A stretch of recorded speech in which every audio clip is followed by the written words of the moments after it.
Dahil naniniwala ako, isa sa pinakamagandang regalong pwedeng bigay natin sa BARM ay malayang halalan na makakapili sila ng kanilang mga leader para may accountability ang kanilang mga leader sa kanila.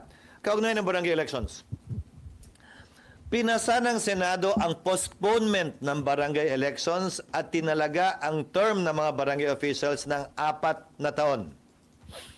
Ang Kamara, wala pang pinapasang bill postponing or continuing the elections or setting the term. Sa pagkakaalam ko, nasa komite pa lang yan.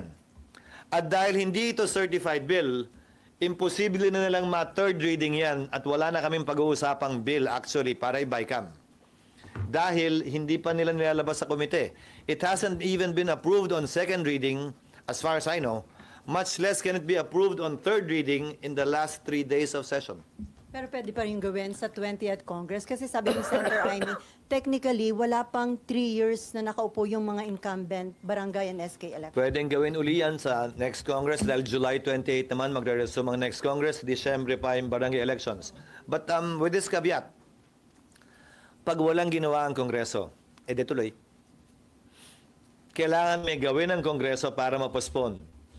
At sangayon sa desisyon ng Korte Suprema, hindi pwedeng i-postpone lamang ng Kongreso. Dapat sa pag-postpone, ilagay na ng Kongreso yung term. Hindi pwedeng batas lamang na sinasabing postpone, postpone, postpone, postpone. Dapat kasabay ng postponement ang pagtalaga na ng term ng barangay officials. Unlike local and national officials whose terms are fixed by the Constitution, ang barangay ay hindi. Pero sir, may info ka na meron uling initiative na ipapostpone yung BARM election? Wala.